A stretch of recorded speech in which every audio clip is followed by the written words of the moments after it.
નમસ્કાર વિદ્યાર્થી મિત્રો, સમર્પણ ટ્યુશન ક્લાસીસની યુટ્યુબ ચેનલમાં તમારા દરેકનું હાર્દિક સ્વાગત છે. હું છું રિંકેશ મિસ્ત્રી અને મારો વિષય છે ગણિત.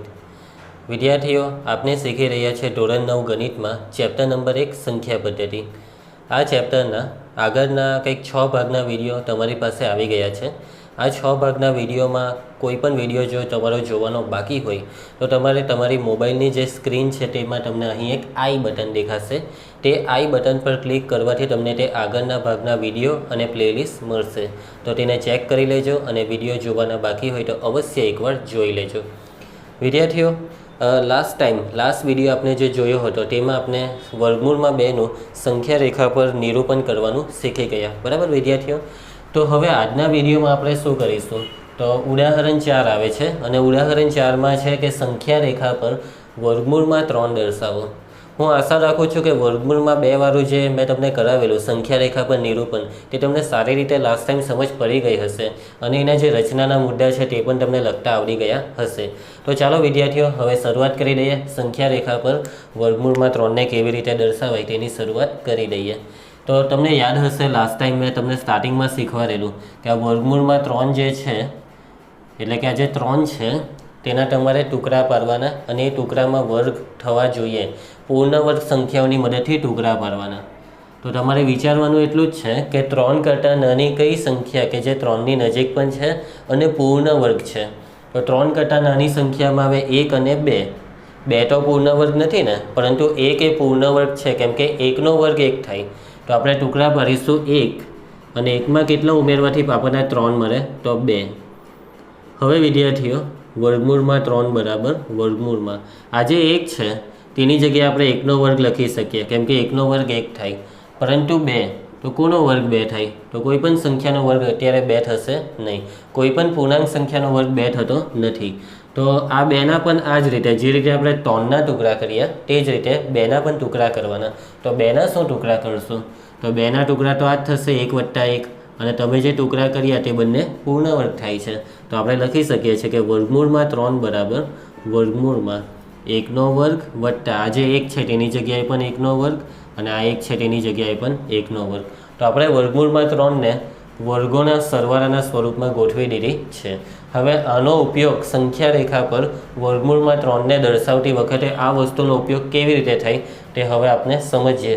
અને લાસ્ટ ટાઈમની જેમ આ વખતે પણ આપણે જે સંખ્યા રેખા પર વર્ગમૂળમાં 3ને દર્શાવવાના છે તે આપણે એક બ્લેન્ક પેજ અને પેન્સિલ ફૂટપટ્ટી જેવા દરેક સાધનનો ઉપયોગ કરીને પરફેક્ટલી શીખીશું. તો જોતા રહો.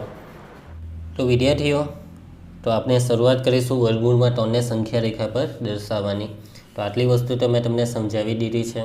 અને છેલ્લે આપણે શું મેળવેલું કે વર્ગમૂળમાં 3 બરાબર વર્ગમૂળમાં 1નો વર્ગ વત્તા 1નો વર્ગ વત્તા 1નો વર્ગ. તો આ જે 3 1 છે તેની આપણને જરૂર પડશે. કેવી રીતે તે સમજીએ. તો વિદ્યાર્થીઓ, હવે તમને શરૂઆત તો ખબર જ છે કે સૌથી પહેલાં આપણે શું કરીશું, તો એક સંખ્યા રેખા દોરીશું. કોની મદદથી? તો વિદ્યાર્થીઓ, ફૂટપટ્ટી અને પેન્સિલની મદદથી. પેન્સિલની અણી જુઓ, મારી પેન્સિલની અણી કેવી દેખાય છે તમને? તો તે રીતે વ્યવસ્થિત છોલેલી હોવી જરૂરી છે. તો આપણે એક આડી લીટી દોરીશું. તમે તમારી નોટબુકમાં દોરો ત્યારે તમારી નોટબુકમાં જે લીટી ઓલરેડી આપેલી હોય છે ને, તો તે જ લીટી પર તમારે એક લીટી દોરી દેવાની, બરાબર વિદ્યાર્થીઓ? તો જુઓ વિદ્યાર્થીઓ, આ એક સંખ્યા રેખા હું દોરી દીધી છે. સંખ્યા રેખા છે એટલે બંને બાજુ શું આપી દેવું જોઈએ? આપણે એક તીર આપી દેવું જોઈએ, બરાબર? હવે યાદ કરો કે વર્ગમૂળમાં 2 વાળી જે સંખ્યા રેખા આપણે કરેલી તેમાં શરૂઆત કેવી રીતે કરેલી? તો સૌથી પહેલાં સંખ્યા રેખા પર કોઈ એક બિંદુ લેવાનું અને તે બિંદુને શું નામ આપવાનું? આપણે O. બિંદુ O એ સંખ્યા રેખા પર કયું બિંદુ દર્શાવે છે? તો શૂન્ય દર્શાવે. કયું બિંદુ દર્શાવે? શૂન્ય. ઓકે વિદ્યાર્થીઓ, હવે એના પછી શું કરેલું? તો આપણે એક સ્કેલ માપ નક્કી કરેલું. સ્કેલ માપ આપણે જે નક્કી કરેલું હોય તેની માહિતી આપણે રચનાના મુદ્દામાં લખવાની હોતી નથી, પરંતુ સ્કેલ માપ આપણે કંઈક નક્કી કરવું પડે. તો યાદ છે વિદ્યાર્થીઓ કે આપણે સ્કેલ માપ કેટલું નક્કી કરેલું? તો આપણે 1 એકમ સ્કેલ માપ જે છે 1 એકમ તેના બરાબર આપણે નક્કી કરેલા 3 સેન્ટીમીટર. તો આ વખતે પણ આપણે 1 એકમ બરાબર 3 સેન્ટીમીટર રાખીશું. તમને જો એવું લાગે કે 4 સેન્ટીમીટર રાખવા છે તો તમે 4 સેન્ટીમીટર પણ રાખી શકો છો, બરાબર વિદ્યાર્થીઓ? તો ચાલો, આપણે નક્કી કર્યું તે પ્રમાણે 3 સેન્ટીમીટર રાખીશું. એટલે કે આ જે બિંદુ O છે તે બિંદુ O પર આપણે ફૂટપટ્ટીનું 0ને સેટ કરીશું અને ત્યાંથી 3 સેન્ટીમીટર જેટલા અંતરે, એટલે કે આજે 3 સેન્ટીમીટર અંતરે એક બિંદુ મૂકીશું. બરાબર વિદ્યાર્થીઓ, એકદમ ધ્યાનથી મૂકીશું. તો આ બિંદુ મૂકી દીધું છે. હવે આ જે બિંદુ મૂક્યું તેને આપણે શું નામ આપી દેવું જોઈએ? કેપિટલ એ. હવે વિદ્યાર્થીઓ, આ જે અંતર છે ઓથી એ વચ્ચેનું અંતર તે કેટલું આપણે રાખવાનું છે? 1 એકમ. જે શરૂઆતમાં તમને 1નો વર્ગ દેખાય છે તેને વર્ગને અત્યારે ભૂલી જાઓ, તો જે 1 દેખાય છે તે અહીં મૂકી દેવાના. બરાબર વિદ્યાર્થીઓ, 1 એકમ. હવે આ જે બિંદુ એ છે તે શું દર્શાવશે? તો સંખ્યા રેખા પર 1ને દર્શાવશે. હવે યાદ કરો વિદ્યાર્થીઓ કે હવે આપણે શું કરેલું હતું? તો હવે આપણે આ જે બિંદુ કેપિટલ એ છે ને તે બિંદુ એમાંથી એક લંબ રેખાખંડ દોરેલો. કોને લંબ? સંખ્યા રેખાને. લંબ એટલે કે કાટખૂણે. હવે વિદ્યાર્થીઓ, કોણ માપકની મદદ વગર પણ તમે આ રેખાખંડ દોરી શકો છો. બરાબર, પરંતુ જો કોણ માપકની વગર દોરો તો કાળજી એટલી રાખવાની કે 90 અંશનો ખૂણો લાગવો જોઈએ. અને કોણ માપકની મદદ લેશો તો વધારે સારું. તો અત્યારે તો મેં તમને કોણ માપક વગર જ દોરી બતાવું છું. હવે વિદ્યાર્થીઓ, તમે જે લંબ રેખાખંડ દોરવાના તે કેટલા એકમ રાખીએ? તો એ આના પરથી ખબર પડે. હવે બીજી સંખ્યા કઈ દેખાય છે તમને? 1 દેખાય છે, તો 1 એકમનો જ દોરવાનો. બરાબર, આ જે ઓથી એ સુધીનું માપ છે તે આ 1 એકમ. હવે જે ઊભો રેખાખંડ દોરીશું ને આપણે તેના માટે આ માપ લેવાનું 1 એકમ. બરાબર, આ બીજું માપ. તો વિદ્યાર્થીઓ, અને 1 એકમ એટલે આપણે નક્કી કરેલા છે 3 સેન્ટીમીટર, એટલે કે ફૂટપટ્ટીનું જે 3 છે તેને આ બિંદુએ આપણે ગોઠવી દઈએ. જો ધ્યાનથી જુઓ, ગોઠવી દીધું. અને કાટખૂણો બને તે રીતે આપણે એક સીધો રેખાખંડ દોરીશું. બરાબર વિદ્યાર્થીઓ, ધ્યાન આપજો, કાટખૂણો બનવો જોઈએ. તો એક સીધો રેખાખંડ દોરી દીધો અને 0 આવે ત્યાં સુધી એને ખેંચવાનો. અને 0 પર આ રીતે એક પોઈન્ટ આપી દેવું જોઈએ. બરાબર, તો જુઓ વિદ્યાર્થીઓ, લંબ રેખાખંડ દોરી દીધો. જરાક ડાર્ક દોરાય તો વધારે સારું. અને આ જે લંબ રેખાખંડ દોર્યો તેનું માપ કેટલું છે વિદ્યાર્થીઓ? 1 એકમ. કેટલા એકમ? 1. તો અહીં આપણે લખીશું 1. હવે યાદ કરો કે શું કરેલું? આ બિંદુને આપણે બી નામ આપેલું ને પછી શું કરેલું? તો ઓ અને બીને જોડી દેવાનું ફૂટપટ્ટીની મદદથી. તો જોતા રહો, આ બીને આપણે ઓ સાથે જોડી દીધું છે. ઓકે, હવે આ જે માપ છે ઓબીનું માપ તે કેટલું થાય? તો લાસ્ટ ટાઈમ તમને ખબર જ હશે કે આનું માપ થશે વર્ગમૂળમાં 2. બરાબર, હવે કેવી રીતે વર્ગમૂળમાં 2 થાય તો એકવાર આપણે એને સમજી લઈએ. તો ધ્યાન આપતા રહેજો, પાછું એકવાર સમજીશું. તો હવે તમને ખબર છે કે આ જે ત્રિકોણ છે તે કયો ત્રિકોણ છે? કાટકોણ ત્રિકોણ છે. બરાબર ને, આ ખૂણો એ કાટખૂણો છે. તો કાટકોણ ત્રિકોણમાં કયો પ્રમેય લાગુ પડે? પાયથાગોરસનો પ્રમેય. હવે આ જે મેં ગણતરી તમને બતાવવા જઈ રહ્યો છું તે રફ પાનામાં કરવાની ગણતરી છે. તે ગણતરી આપણે રચનાના મુદ્દામાં પણ લખવાની આવશે, પરંતુ જ્યારે રચનાના મુદ્દા લખીએ ત્યારે લખવાની. અત્યારે તો મેં તમને સમજાવવા માટે રફલી ગણતરી કરું છું. બરાબર, રફ એટલે કે તમારે નોટના છેલ્લા પાને અથવા કોઈ રફ પાનામાં આ વસ્તુ કરવાની રહેશે. તો પાયથાગોરસનો પ્રમેય શું કહે છે કે કાટકોણ ત્રિકોણ હોય તો કર્ણનો વર્ગ તે બાકીની 2 બાજુના વર્ગોના સરવાળા જેટલો થાય. હવે કર્ણ એટલે ઓબી કેવી રીતે ખબર પડી? કાટખૂણાની સામે આવે કર્ણ અને કર્ણ એ સૌથી મોટો જોઈ. તો આ જે ઓબી છે ને તેનો વર્ગ તે કોના વર્ગોના સરવાળા જેટલો? તો બાકીની 2માં છે OA અને AB, એટલે કે OAનો વર્ગ વત્તા ABનો વર્ગ. સમજ પડે છે ને વિદ્યાર્થીઓ? કિંમતો મૂકો અને આગળ વધો. તો OBનો વર્ગ એટલે કે OB આપણે શોધવાના છે. OAનું માપ છે 1, તો 1નો શું લાગશે? વર્ગ લાગે. પછી વત્તા ABનું માપ પણ કેટલું છે? 1, ને 1નો શું થાય? વર્ગ થાય. માટે OBનો વર્ગ બરાબર 1નો વર્ગ થશે 1, અને આ જે 1 છે તેનો પણ વર્ગ 1. સરવાળો તો આવડી જ જાય, 1 વત્તા 1 એટલે 2. હવે વિદ્યાર્થીઓ, આ વર્ગ છે તેને આપણે દૂર કરવું પડશે. તો યાદ કરો શું શીખવાડેલું લાસ્ટ વિડીયોમાં તમને? તો વર્ગને દૂર કરવું હોય તો સામે વર્ગમૂળ આપી દેવાનું, એટલે અહીંયા આવશે વર્ગમૂળમાં 2. તો વિદ્યાર્થીઓ, ઓબીનું માપ આપણે શોધી નાખ્યું. કેટલું આવે છે ઓબીનું માપ? વર્ગમૂળમાં 2 આવે છે. તો આ જે ઓબી છે ત્યાં આપણે પેન્સિલથી લખીશું વર્ગમૂળમાં 2. ઓકે, હવે શું કરેલું લાસ્ટ ટાઈમ? આપણે જે લાસ્ટ ટાઈમ વર્ગમૂળમાં 2 વાળી રચના કરેલી ને સેમ એ જ રિપીટ કરવાની છે સ્ટાર્ટિંગમાં, પરંતુ એ જ વર્ગમૂળમાં 2 વાળી રચનામાં કંઈક ઉમેરવાનું છે આપણે અત્યારે. તો જુઓ વિદ્યાર્થીઓ, આ કોણ માપક આ પરિકર લઈ લીધું, પેન્સિલ ગોઠવી દીધી. બરાબર, આ રીતે વ્યવસ્થિત ગોઠવેલી હોવી જરૂરી છે. હવે યાદ કરો કે આપણે પરિકરના કેન્દ્ર એટલે કે જે સોય છે તેને કયા બિંદુ પર રાખેલી હતી? O બિંદુ પર રાખેલી ને. તો જો આ વખતે પણ એ જ O બિંદુ પર રાખવાની. પેન્સિલને કયા બિંદુ સુધી ખેંચવાની છે આપણે વિદ્યાર્થીઓ? B બિંદુ સુધી. અને પછી આ રીતે ચાપ દોરી દેવાનું છે. જો વિદ્યાર્થીઓ દોરી દીધું ને ચાપ. ધ્યાનથી તમે દોરશો તો કેટલી મસ્ત રીતે રચના દોરી શકાય છે. તમારે પણ આ જ રીતે દોરાવી જોઈએ, બરાબર, એકદમ મસ્ત ક્લીન. હવે આ જે બિંદુ આવે છે તેને આપણે શું નામ આપી દઈએ? તો બી પછી નામ આવશે સી. હવે જે બિંદુ સી આવ્યું તે સંખ્યા રેખા પર કયું બિંદુ દર્શાવશે? તો જેટલું માપ ઓબીનું હોય તેટલું જ માપ ઓસીનું થાય. ઓબી છે વર્ગમૂળમાં 2, તો ઓસી પણ વર્ગમૂળમાં 2 જેટલું થાય. એટલે કે બિંદુ સી એ શું દર્શાવશે? વર્ગમૂળમાં 2. હવે વિદ્યાર્થીઓ, વર્ગમૂળમાં 2 આવ્યા, પરંતુ આપણી રકમ શું હતી કે સંખ્યા રેખા પર કોને દર્શાવવાના છે? વર્ગમૂળમાં 3ને. એટલે કે હજી બાકી છે. તો હવે શું કરવાનું? હવે નવો ખેલ ચાલુ થાય છે. તો વિદ્યાર્થીઓ સમજો. તો હવે પાછી તમારે ફૂટપટ્ટી લેવાની છે અને આ જે સી બિંદુ આવ્યું ને, સી બિંદુ, તેમાંથી તમારે પાછો એક લંબ રેખાખંડ દોરવાનો છે. હવે એ જે લંબ રેખાખંડ દોરશો તેનું માપ કેટલું? તો હજી આનો ઉપયોગ બાકી છે. એનું માપ પણ કેટલું લેવાનું છે તમારે? 1 એકમ. અને 1 એકમ એટલે કેટલા સેન્ટીમીટર છે વિદ્યાર્થીઓ? 3 સેન્ટીમીટર.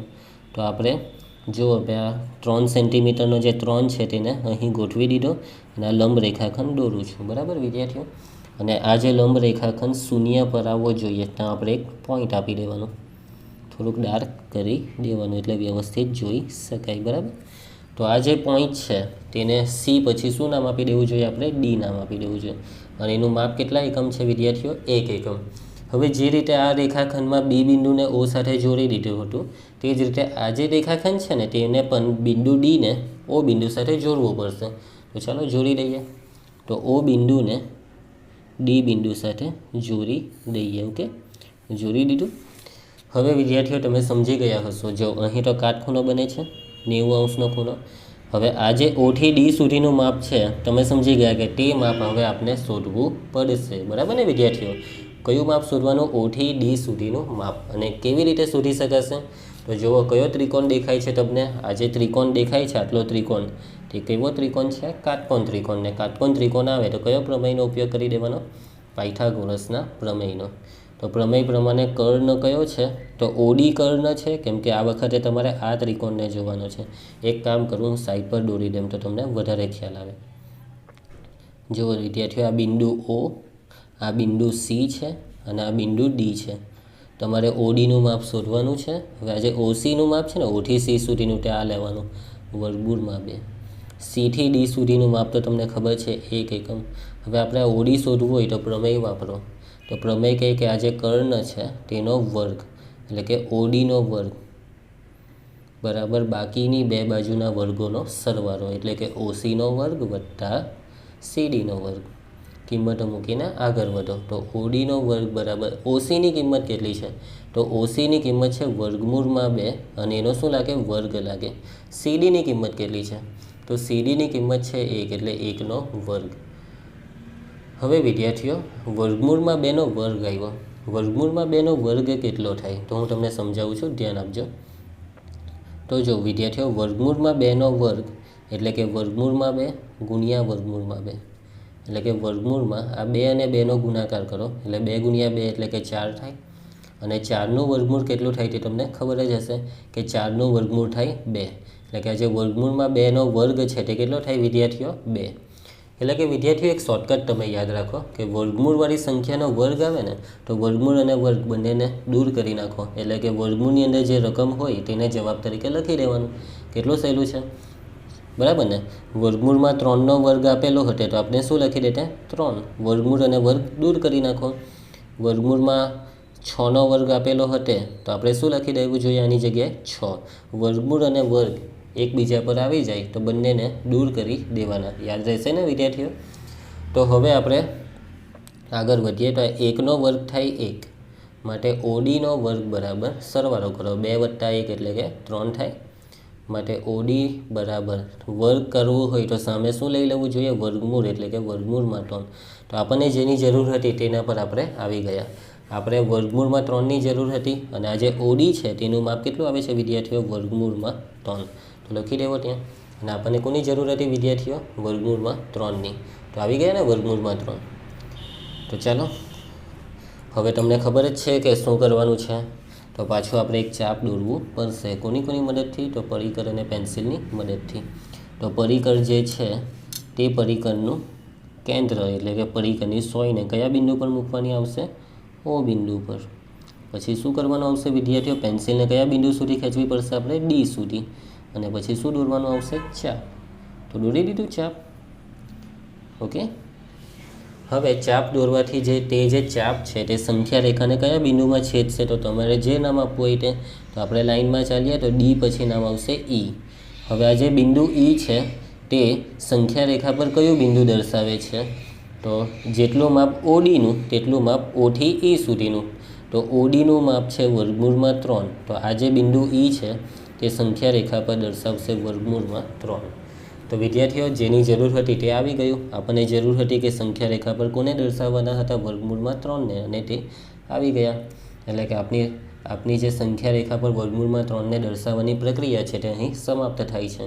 હવે જે પ્રક્રિયા આવશે તે કઈ આવશે? તો કે ભાઈ રચનાના મુદ્દા લખવાની. તો રચનાના મુદ્દા જોવા પહેલાં તમે આટલી જરાક એકવાર પહેલાં પ્રેક્ટિસ કરી નાખો, પછી આપણે રચનાના મુદ્દાને સમજીએ. અને તમે જ્યારે પ્રેક્ટિસ કરો છો ને વિદ્યાર્થીઓ, ત્યારે તમારે શરૂઆતમાં જે તમે નોટમાં રકમ લખો છો તેમાં રકમમાં આટલી વસ્તુ, રકમ લખીને આટલી વસ્તુ અને આટલી જે આ સંખ્યા રેખા દોરીને તેટલું કરવાનું છે. આજે મેં રફ લીધું છે તે બધું તમારે નોટમાં લખવાનું નથી, આટલી વસ્તુને. ઓકે વિદ્યાર્થીઓ. પછી આટલું કરાય થઈ જાય પછી આપણે રચનાના મુદ્દા લખવાના આવે. તો જોઈએ રચનાના મુદ્દા. વિદ્યાર્થીઓ, તો હવે આપણે શરૂઆત કરી દઈએ રચનાના મુદ્દા લખવાની. બરાબર. તો જુઓ વિદ્યાર્થીઓ, રચનાના મુદ્દા લખવા માટે હું તમને સંખ્યા રેખા પર દોરતો પણ જઈશ અને જે વસ્તુ દોરી તે આપણે લખીશું. લાસ્ટ ટાઈમ જે આપણે કરેલું ને સેમ એ જ રીતે. તો સૌથી પહેલું આપણે શું દોર્યું વિદ્યાર્થીઓ? તો એક સંખ્યા રેખા દોરી. તો તમે જે દોર્યું તે તમારે લખવાનું છે. તો પહેલો મુદ્દો શું આવશે કે સંખ્યા રેખા દોરો. શું દોરવાનું આવશે વિદ્યાર્થીઓ? સંખ્યા રેખા દોરો. એના પછી શું કરેલું વિદ્યાર્થીઓ? તો આ જે સંખ્યા રેખા પર છે તેના પર અહીં એક આપણે બિંદુ ઓ લીધું અને ઓ એ શું દર્શાવે છે? શૂન્ય દર્શાવે છે. તો નંબર 2માં આપણે લખીશું કે સંખ્યા રેખા પર કયું બિંદુ લીધું આપણે? તો સંખ્યા રેખા પર બિંદુ ઓ લો. બિંદુ ઓ એ સંખ્યા રેખા પર શું દર્શાવે છે? તો બિંદુ ઓ એ સંખ્યા રેખા પર શૂન્ય દર્શાવે છે. બરાબર. હવે આપણે શું કર્યું વિદ્યાર્થીઓ? તો આ જે બિંદુ ઓ છે તે બિંદુ ઓથી કેટલા? 1 એકમ અંતરે, એટલે આટલું જેવું 1 એકમ અંતરે આપણે કયું બિંદુ લીધું? કેપિટલ એ. અને કેપિટલ એ શું દર્શાવે છે? 1 દર્શાવે છે. તો આપણે શું લખીશું? નંબર 3. તો ઓથી એ સુધીનું માપ કેટલું થવું જોઈએ? 1 એકમ. અને 1 એકમ એટલે 3 સેન્ટીમીટર ભલે આપણે લીધા, એ બધી વસ્તુ લખવાની કોઈ જરૂર નથી. તો ઓથી એ એટલે કે ઓ એ બરાબર 1 એકમ થાય. કેટલા એકમ થાય? 1 એકમ થાય તેવું બિંદુ, 1 એકમ થાય તેવું બિંદુ કેપિટલ એ સંખ્યા રેખા પર લો. બિંદુ કેપિટલ એ શું દર્શાવે છે? તો બિંદુ કેપિટલ એ સંખ્યા રેખા પર 1 દર્શાવે છે. કયું બિંદુ દર્શાવે છે? તો કે ભાઈ 1 દર્શાવે છે. ઓકે. હવે એના પછી શું કરેલું આપણે? તો એના પછી આ જે બિંદુ કેપિટલ એ છે તેમાંથી એક લંબ રેખાખંડ દોર્યો. શું દોર્યું વિદ્યાર્થીઓ? લંબ રેખાખંડ. અને આ લંબ રેખાખંડનું માપ કેટલું? 1 એકમ. એટલે જેટલું ઓ એનું માપ તેટલું જ સરખું જેવું લાગવું જોઈએ. તો આટલે સુધી આપણે રાખીએ. બરાબર. અને આ લંબ રેખાખંડનું માપ છે 1. અને અહીંયા કયું બિંદુ આવશે? બી. તો આપણે દોર્યો એ બી. કેટલા એકમનો? 1 એકમનો. તો આપણે લખીશું એ બી બરાબર 1 એકમ થાય તેવો રેખાખંડ એ બી એ રેખાખંડ ઓ એને લંબ દોરો. તો લખીએ વિદ્યાર્થીઓ કે એ બી બરાબર કેટલા એકમ થશે નંબર 4માં? તો એ બી બરાબર 1 એકમ. 1 એકમ થાય તેવો રેખાખંડ એ બી. તેવો રેખાખંડ એ બી. હવે આ જે રેખાખંડ એ બી છે તે કોને લંબ થવો જોઈએ? ઓ એને. તો તેવો રેખાખંડ એ બી એ રેખાખંડ ઓ એને લંબ દોરો. શું દોરો વિદ્યાર્થીઓ? લંબ દોરો. ઓકે. હવે વિદ્યાર્થીઓ આપણે શું કર્યું એના પછીનું સ્ટેપ? તો ઓ અને બીને જોડી દીધા. જોડી દીધા ને? વર્ગમૂળમાં 2 વાળી રચના છે તે જ બધા મુદ્દા આવશે અત્યારે. તો જે કર્યું તે લખવાનું. તો તમે ઓ અને બીને ભલે જોડી દીધા, તો એવું નહીં લખતા કે જોડી દીધા ઓ અને બીને, એવું નહીં. તમે શું દોરેલું કહેવાય? આ રેખાખંડ દોરેલો કહેવાય. અને એ રેખાખંડનું નામ છે ઓ બી. તો લખવાનું કે રેખાખંડ ઓ બી દોરો. બરાબર. હવે એના પછીની પ્રક્રિયા આપણે શું કરેલું, તો આ જે રેખાખંડ ઓબી છે ને તેનું માપ શોધેલું, અને એ માપ જે શોધ્યું તેના પણ આપણે સ્ટેપ બતાવવા પડશે. તો એના સ્ટેપ પાયથાગોરસનું પ્રમેયવાળા સ્ટેપ આવશે. તો આ જે ખૂણો કેપિટલ એ છે તે કાટખૂણો થશે. તો આપણે લખીશું ત્રિકોણ કયો છે વિદ્યાર્થીઓ, આ ઓ એ બી, અને કેવો ત્રિકોણ છે, કાટકોણ. તો કાટકોણ ત્રિકોણ ઓ એ બીમાં કયો ખૂણો 90 અંશનો છે, તો ખૂણો એ બરાબર 90 અંશ. માટે આપણે કયો પ્રમેય વાપરીશું, પાયથાગોરસનો. તો પાયથાગોરસના પ્રમેય પ્રમાણે તો શું કહે છે આપણો પાયથાગોરસનો પ્રમેય, તો કર્ણનો વર્ગ એટલે કે ઓબીનો વર્ગ બરાબર ઓએનો વર્ગ વત્તા એબીનો વર્ગ. કિંમતો મૂકી દો વિદ્યાર્થીઓ, લાસ્ટ ટાઈમ કરેલું તેમ. તો ઓબીનો વર્ગ એટલે ઓબી શોધવાનું છે, એ ઓએની કિંમત છે 1 એટલે 1નો વર્ગ, અને ઓબીની વિદ્યાર્થીઓ અહીંયા ભૂલ થઈ મારી, એબી આવશે. તો એબીની કિંમત કેટલી છે, 1, તો 1નો વર્ગ. માટે ઓબી સ્ક્વેર બરાબર 1નો વર્ગ કેટલો થાય, 1, 1નો વર્ગ 1, 1 વત્તા 1 એટલે 2. તો ઓબીનો વર્ગ બરાબર 2. આપણા વર્ગ છે તેને દૂર કરીએ તો સામે શું આવી જશે, વર્ગમૂળ આવી જશે. તો ઓબીનું માપ કેટલું આવે છે વિદ્યાર્થીઓ, ઓબીનું માપ વર્ગમૂળમાં 2. ઓકે, હવે શું કરેલું, તો ઓને કેન્દ્ર લીધું, પરિકરને ઓ બિંદુ પર મૂક્યું, પેન્સિલને બી બિંદુ પર મૂકીને ચાપ દોર્યો, અને ચાપ સંખ્યા રેખાને કયા બિંદુમાં છેદે, બી પછી સીમાં, અને સી એ શું દર્શાવશે, વર્ગમૂળમાં 2. તો લખીએ વિદ્યાર્થીઓ, તો કયો નંબર આવ્યો આપણે, 6 નંબર. તો નંબર 6. તો ઓને કેન્દ્ર લઈ, ઓબી જેટલી ત્રિજ્યા લઈ ચાપ દોરો જે સંખ્યા રેખાને સી બિંદુમાં છેદે. લખીએ ને, તો ઓને કેન્દ્ર લઈ અને કેટલી ત્રિજ્યા લેવાની છે વિદ્યાર્થીઓ, ઓથી બી સુધી, એટલે કે ઓબી જેટલી ત્રિજ્યા લઈ શું દોર્યું આપણે, ચાપ દોરો જે સંખ્યા રેખાને કયા બિંદુમાં છેદે છે વિદ્યાર્થીઓ, જે સંખ્યા રેખાને સી બિંદુમાં છેદે. બિંદુ સી એ સંખ્યા રેખા પર શું દર્શાવે છે વિદ્યાર્થીઓ, તો સંખ્યા રેખા પર વર્ગમૂળમાં 2 દર્શાવે છે. ઓકે, હવે એના પછી નંબર કયો આવ્યો આપણે, 7 નંબર. તો 7 નંબરમાં હવે આપણે આગળ શું કરેલું, તો હવે આપણા માટે નવું છે. તો બિંદુ સીમાંથી બીજો એક લંબ રેખાખંડ દોરેલો, અને આ લંબ રેખાખંડનું માપ કેટલા એકમ રાખવાનું છે, 1 એકમ. આ છેલ્લું માપ, અને આનો ઉપયોગ થઈ જાય એટલે વર્ગમૂળમાં 3 આવી જાય. આ 3નો ઉપયોગ થાય, સમજી ગયા ને. હવે આ બિંદુને ડી નામ આપવાનું. તો અહીંયા કયો ખૂણો આવશે વિદ્યાર્થીઓ, કાટખૂણો. તો આપણે દોર્યો સીડી, કેટલા એકમ, 1 એકમ. અને કેવો, તો કે ભાઈ આ જે રેખાખંડ ઓસી છે તેને લંબ. તો સીડી બરાબર 1 એકમ થાય. તેવો કયો રેખાખંડ દોર્યો, તો રેખાખંડ સીડી દોર્યો. તેવો રેખાખંડ સીડી એ કોને લંબ થવો જોઈએ, તો રેખાખંડ ઓસીને લંબ દોરો. એ રેખાખંડ ઓસીને લંબ દોરો, બરાબર. ચાલો વિદ્યાર્થીઓ, હવે એના પછી 8મો મુદ્દો શું કર્યું છે. 8મા મુદ્દામાં તો ઓ અને ડીને આપણે જોડી દીધા. તો લખી દેવાનું જે કર્યું તે. તો જોડી દીધા એટલે શું દોર્યું કહેવાય, રેખાખંડ ઓડી. તો આપણે લખીશું રેખાખંડ ઓડી દોરો. હવે આ જે રેખાખંડ ઓડી છે તેનું માપ શોધવું પડશે, જેના માટે આપણે પાયથાગોરસનો પ્રમેય વાપરીશું. તો આ વખતે જે ત્રિકોણ છે તે ત્રિકોણ છે ત્રિકોણ ઓસીડી. તો આપણે લખીશું ત્રિકોણ કાટકોણ ત્રિકોણ ઓસીડીમાં કયો ખૂણો 90 અંશનો થાય છે, તો ખૂણો સી બરાબર 90 અંશ. માટે કોના પ્રમેય પ્રમાણે, પાયથાગોરસના પ્રમેય પ્રમાણે. શું કહે છે પાયથાગોરસનો પ્રમેય, કર્ણનો વર્ગ, કર્ણ છે ઓડી, તો ઓડીનો વર્ગ બરાબર બાકીના 2ના વર્ગોનો સરવાળો, એટલે કે ઓસીનો વર્ગ વત્તા સીડીનો વર્ગ. કિંમતો મૂકો. ઓડી તો આપણે શોધવાનું એટલે એ તો જેમ છે તેમ. ઓસીનું માપ કેટલું છે વિદ્યાર્થીઓ, ઓસી વર્ગમૂળમાં 2નો વર્ગ. સીડીનું માપ કેટલું છે વિદ્યાર્થીઓ, સીડી બરાબર 1 એટલે કે 1નો વર્ગ. માટે ઓડીનો વર્ગ બરાબર, વિદ્યાર્થીઓ તમને સમજાવ્યું રચના દોરતી વખતે, તો વર્ગમૂળમાં 2નો વર્ગ કેટલો થશે, તો વર્ગમૂળમાં 2નો વર્ગ થાય 2, અને 1નો વર્ગ કેટલો થશે, 1. વર્ગમૂળનો વર્ગ આવે એટલે એ બંનેને દૂર કરી નાખવાનું, આટલું યાદ રાખજો. તો ઓડીનો વર્ગ બરાબર 2 + 1 એટલે 3. હવે તમારે વર્ગ છે તેને દૂર કરવો હોય તો સામે આપી દેવાનું વર્ગમૂળ. તો ઓડી બરાબર આવે છે વર્ગમૂળમાં 3. બરાબર ને? તો ઓડીનું જે માપ આવ્યું વર્ગમૂળમાં 3 તે અહીંયા આપણે લખી દઈએ. હવે વિદ્યાર્થીઓ શું કર્યું તમે? તો આ જે ઓ છે તેના પર પરિકરને મૂક્યું, ડી સુધી પેન્સિલને ખેંચી અને ચાપ દોર્યું, અને અહીંયા કયું નામ આવ્યું? ડી પછી ઈ.